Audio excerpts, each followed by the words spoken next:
सर्दियों की एक ठंडी रात थी। बाहर तेज हवा चल रही थी और पूरा घर बिल्कुल शांत था। मैं अपने कमरे में मोबाइल चला रहा था, तभी मेरी नजर दीवार पर लगी घड़ी पर पड़ी। रात के 3 बजे थे। लोग कहते हैं कि रात के 3 बजे अजीब और डरावनी चीजें होती हैं। उस रात मैं घर में बिल्कुल अकेला था। मेरे माता पिता एक शादी में शहर से बाहर गए हुए थे। पूरा घर शांत था। सिर्फ घड़ी की टिक टिक और बाहर चल रही हवा की आवाज सुनाई दे रही थी। अचानक किसी ने मुख्य दरवाजे पर दस्तक दी। मेरा दिल जोर जोर से धड़कने लगा। मैंने सोचा शायद कोई पड़ोसी होगा या किसी को मदद चाहिए होगी, लेकिन सवाल यह था, रात के 3 बजे कौन आ सकता है? कुछ सेकंड बाद फिर से दस्तक हुई। इस बार आवाज पहले से ज्यादा तेज थी। मैं धीरे धीरे दरवाजे की तरफ बढ़ा। दरवाजे के पास एक छोटी सी खिड़की थी जिससे बाहर देखा जा सकता था। मैंने खिड़की से बाहर झांका, लेकिन बाहर कोई भी नहीं था। सड़क पूरी तरह खाली थी। न कोई आदमी, न कोई आवाज, सिर्फ हवा चल रही थी और सड़क की लाइट हल्की हल्की हिल रही थी। मैंने सोचा शायद किसी ने मजाक किया होगा। मैं वापस मुड़ने ही वाला था, तभी फिर से दस्तक हुई। इस बार आवाज बिल्कुल दरवाजे के सामने से आई। अब मुझे यकीन हो गया कि कोई दरवाजे पर है।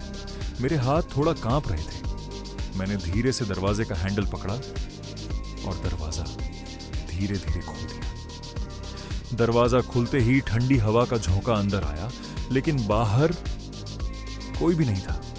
पूरी सड़क खाली थी। मुझे थोड़ा अजीब लगा, लेकिन मैंने सोचा शायद मेरा वहम होगा। मैंने दरवाजा बंद किया और लॉक कर दिया। जैसे ही मैं पीछे मुड़ा, मुझे ड्राइंग रूम से हल्की हल्की कदमों की आवाज सुनाई दी, जैसे कोई फर्श पर धीरे धीरे चल रहा।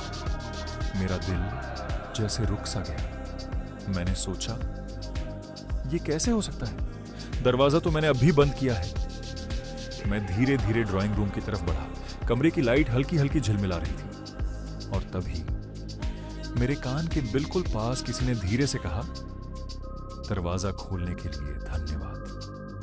मेरी सांसें रुक गईं। मैं धीरे धीरे पीछे मुड़ा, लेकिन वहां कोई भी नहीं था। तभी अचानक टीवी अपने आप चालू हो गया। स्क्रीन पर सिर्फ अजीब सी आवाज और धुंधली तस्वीर आ रही थी और उस धुंधली स्क्रीन में मुझे एक काली परछाई दिखाई दी। एक लंबी डरावनी काली आकृति। सबसे डरावनी बात यह थी, वह परछाई मेरे ठीक पीछे खड़ी थी। मैं तुरंत पीछे मुड़ा और इस बार वह वहीं खड़ा था। एक लंबा काला साया। उसका चेहरा पूरी तरह अंधेरे में छिपा हुआ था, लेकिन उसकी 2 चमकती हुई आंखें सीधे मुझे देख रही थी। फिर उसने धीमी आवाज में कहा, तुमने ही मुझे अंदर बुलाया है। अचानक कमरे की सारी लाइटें बंद हो गईं। चारों तरफ घना अंधेरा छा गया। मैं हिल भी नहीं पा रहा था और तभी मुझे महसूस हुआ किसी का बर्फ जैसा ठंडा हाथ मेरे कंधे पर। उस रात के बाद मैं कभी उस घर में वापस नहीं गया, लेकिन आज भी हर रात 3 बजे मुझे वही आवाज सुनाई देती है और एक धीमी सी फुसफुसाहट, दरवाजा खोलो।